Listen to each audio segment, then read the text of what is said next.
മഴ തോരും മുൻപേ സീരിയലിന്റെ വരാൻ പോകുന്ന ഒരു അടിപൊളി എപ്പിസോഡിന്റെ സ്റ്റോറി റിവ്യൂവിലേക്ക് എല്ലാവർക്കും സ്വാഗതം.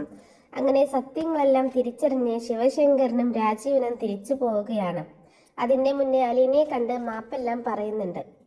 രാജീവ് പറയുന്നുണ്ട് അലീനയോട്, മോളെ നീ ഞങ്ങളോട് ക്ഷമിക്കണം, ഒന്നും അറിയാതെയാണ് ഞങ്ങൾ നിന്റെ അടുത്ത് ഇങ്ങനെയൊക്കെ പെരുമാറിയത്.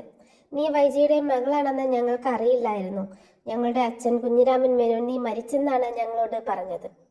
ആ സമയത്ത് അലീന മറുപടി പറയുന്നുണ്ട്, അതൊന്നും സാരമില്ല സാർ, ഞാനൊന്നും ആഗ്രഹിച്ചിട്ടല്ല ഇവിടേക്ക് വന്നത്, ആരുടെയും ജീവിതം തകർക്കാനുമല്ല. എൻ്റെ അമ്മയെ ഒന്ന് കാണാനും അമ്മയുടെ കൂടെ കുറച്ചു കാലം ഒന്ന് ജീവിക്കാനും വേണ്ടിയിട്ടാണ് ഞാൻ ഇങ്ങോട്ടേക്ക് വന്നത്. ഞാൻ കാരണം എൻ്റെ അമ്മയുടെ ജീവിതം ഇങ്ങനെയൊക്കെ ആയിത്തീരുമെന്ന് ഞാൻ കരുതിയിട്ടില്ല.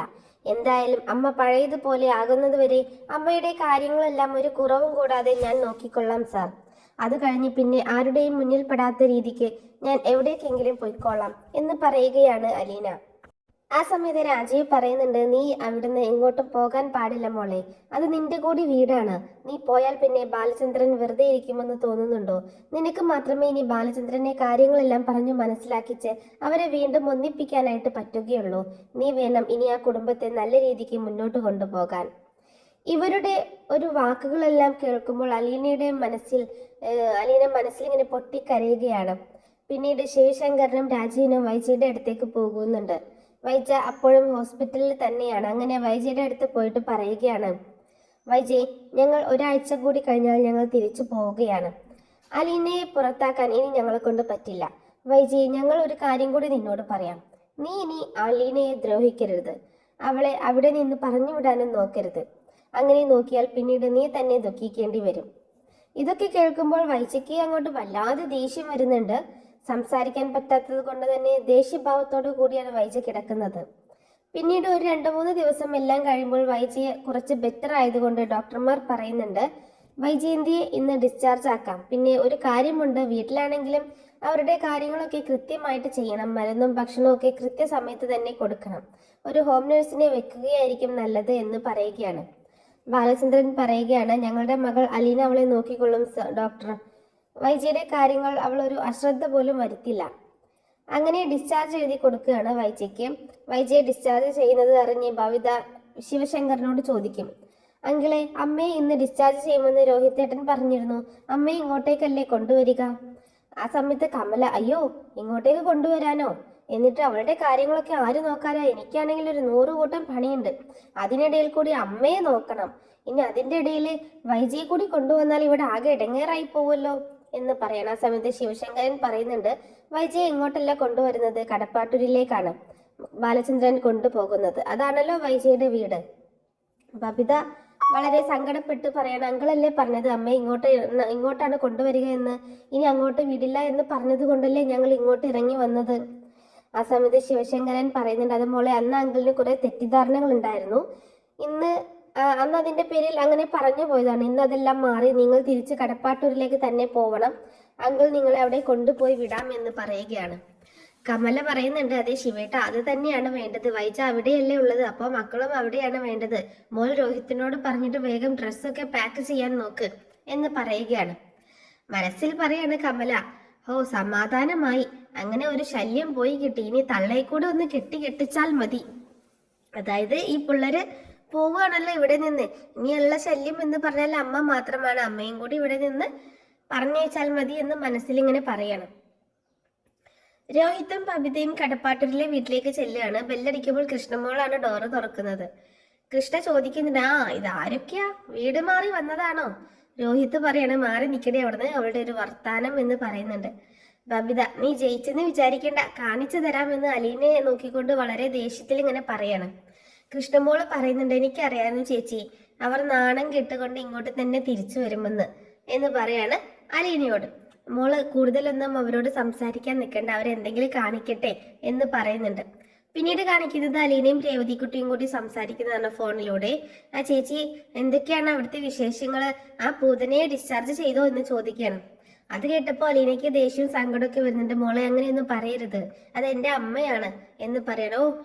നല്ലൊരു അമ്മ, ഇങ്ങനത്തെ അമ്മമാരൊക്കെ ഇല്ലാത്തതാണ് ചേച്ചി നല്ലത്. അവർ എന്തുമാത്രം ചേച്ചി ദ്രോഹിച്ചിട്ടുണ്ട് എന്ന് പറയുമ്പോൾ അതൊക്കെ അമ്മയ്ക്ക് അറിയാഞ്ഞിട്ടല്ലേ മോളെ, ഞാൻ അമ്മയുടെ മകളാണെന്ന്. ഇന്ന് ഡിസ്ചാർജ് ചെയ്തു, ഇപ്പൊ കുറച്ചു കഴിഞ്ഞാൽ അച്ഛൻ അമ്മയെ കൂട്ടിക്കൊണ്ട് വരും എന്ന് പറയണം. ആ സമയത്ത് രേവതിക്കുട്ടി ചോദിക്കുന്നുണ്ട്, ചേച്ചിയുടെ അടുത്ത് അമ്മയും മക്കളും എന്തെങ്കിലും ദ്രോഹമായിട്ട് വന്നാലേ ആ നിമിഷം തന്നെ ചേച്ചി അവിടെ നിന്ന് പടയിറങ്ങിക്കൊള്ളണം. എന്റെ ചേച്ചി അങ്ങനെ ആരുമില്ലാത്തവളൊന്നുമല്ല, എന്റെ ചേച്ചിക്ക് ഞാനുണ്ട് എന്ന് പറയാണ്. വൈജയെ ബാലചന്ദ്രൻ കൊണ്ടുവരുന്നുണ്ട് കേട്ടോ. പിന്നീട് ഒരു ഫോൺ സംഭാഷണമൊക്കെ മാറിയിട്ട് പിന്നീട് കാണിക്കുന്നത് വൈജയെ ബാലചന്ദ്രൻ ഹോസ്പിറ്റലിൽ നിന്ന് കൊണ്ടുവരുന്നതാണ്. അപ്പോ രോഹിത്തിനെയും ബബിതയും കണ്ടിട്ട് ബാലചന്ദ്രൻ ചോദിക്കുന്നുണ്ട്, ആരൊക്കെ ഇത്? ഇവിടുന്ന് കുറെ വെല്ലുവിളിച്ച് പോയതല്ലേ രണ്ടുപേരും കൊല്ലപ്പള്ളിയിലേക്ക്, പിന്നെ എന്തിനാണ് ഇപ്പോൾ ഇങ്ങോട്ടേക്ക് തിരിച്ചു വന്നത് എന്ന് ചോദിക്കുമ്പോൾ രോഹിത്ത് പറയുന്നുണ്ട്, വരാൻ താല്പര്യമുള്ളതുകൊണ്ടൊന്നും അല്ല, ഞങ്ങളുടെ അമ്മ ഇവിടെ ആയിപ്പോയി, അതുകൊണ്ട് മാത്രമാണ് ഞങ്ങൾ ഇങ്ങോട്ടേക്ക് വന്നത് എന്ന് പറയണം. പിന്നീട് വൈജയെ റൂമിലേക്ക് കൊണ്ടുപോയി കിടത്തുന്നുണ്ട്. അങ്ങനെ റൂമിൽ കൊണ്ടുപോയി കിടത്തിയതിന് ശേഷം അലീനയോട് ബാലചന്ദ്രൻ കാര്യങ്ങളൊക്കെ പറഞ്ഞു കൊടുക്കുകയാണ്. നോക്കേണ്ടതും മരുന്നിന്റെയും കാര്യങ്ങളൊക്കെ പറഞ്ഞു കൊടുക്കുന്നുണ്ട്. അങ്ങനെ വൈജയ്ക്ക് ഇങ്ങനെ ഒരു ഓയിൽമെന്റ് പുരട്ടി കൊടുക്കാനുണ്ടായിരുന്നു. അത് പുരട്ടി കൊടുക്കാൻ വേണ്ടിയിട്ട് അലീന ചെയ്യുന്ന സമയത്ത്, നിൽക്കടി അവിടെ, നീ പുരട്ടി കൊടുക്കണ്ട ഞങ്ങളുടെ അമ്മയ്ക്ക്, ഞങ്ങളുടെ അമ്മയുടെ ഈ അവസ്ഥയ്ക്ക് കാരണം നീ ഒറ്റ ഒരുത്തിയാടി, അതുകൊണ്ട് നീ നിന്റെ കാര്യം നോക്കിയാൽ മതി, ഞങ്ങളുടെ അമ്മയുടെ കാര്യം നോക്കേണ്ട എന്ന് പറയാണ് ബബിത അലീനയോട്. ആ സമയത്ത് ബാലചന്ദ്രൻ പറയുന്നുണ്ട്, അലീന മോളെ നീ ഇങ്ങോട്ട് മാറി നിൽക്കുക, അവൾ ചെയ്യട്ടെ, ഇനി ഞാൻ പറയാതെ വൈജയുടെ കാര്യങ്ങളൊന്നും ചെയ്യരുത്, ബബിത ചെയ്യട്ടെ, ഇവൾ ക്ലാസ് എല്ലാം ലീവ് എടുത്തുകൊണ്ട് ഇവളുടെ അമ്മയെ നോക്കട്ടെ എന്ന് പറയണം. അപ്പോ ബബിത പറയുന്നുണ്ട്, അച്ഛാ ഇവൾ അമ്മയുടെ കാര്യങ്ങൾ നോക്കണ്ട എന്നല്ലേ ഞങ്ങൾ പറഞ്ഞുള്ളൂ, അമ്മയുടെ കാര്യങ്ങളെല്ലാം നോക്കാനായിട്ട് അച്ഛൻ വേറൊരു ഹോം നേഴ്സിനെ ഏർപ്പാടാക്കണം എന്ന് പറയുമ്പോൾ ബാലചന്ദ്രൻ പറയാണ്, വേറെ ഹോം നേഴ്സിനെ ആക്കാൻ പറ്റില്ല, നിനക്ക് നോക്കാൻ പറ്റുമെങ്കിൽ നീ നോക്കിക്കോ, ഇനി അത് പറ്റില്ല എന്നാണെങ്കിൽ ആ ഓയിൽമെന്റ് അലീനയുടെ കയ്യിലേക്ക് കൊടുത്തിട്ട് അങ്ങോട്ട് മാറി നിൽക്ക് എന്ന് പറയണം. ബബിതയ്ക്ക് മനസ്സിലാവുകയാണ്, ഈ പണി തുടങ്ങിക്കഴിഞ്ഞാൽ തന്റെ തലയിലാകും, തനിക്ക് പിന്നെ നിന്ന് തിരിയാൻ സമയം കിട്ടത്തില്ല, അമ്മയുടെ എല്ലാ കാര്യങ്ങളും താൻ നോക്കേണ്ടി വരും, അതിനാണെങ്കിൽ തനിക്ക് പറ്റത്തൂല്ല. അതുകൊണ്ട് ബബിത വളരെ ദേഷ്യത്തോട് കൂടിയിട്ട് ആ ഓയിൽമെന്റ് അലീനയുടെ കയ്യിലേക്ക് കൊടുക്കുകയാണ്. എന്നിട്ട് അവിടെ നിന്ന് മാറി നിൽക്കുന്നുണ്ട്.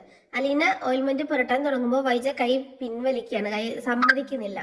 അത് കണ്ടുമ്പോൾ ബാലചന്ദ്രൻ പറയുന്നുണ്ട്, നീ ഈ കിടപ്പിൽ നിന്ന് എഴുന്നേൽക്കുന്നത് വരെ നിന്റെ വാശിയൊക്കെ ഒന്ന് മാറ്റി വെക്കുന്നതാണ് നിനക്ക് നല്ലത്.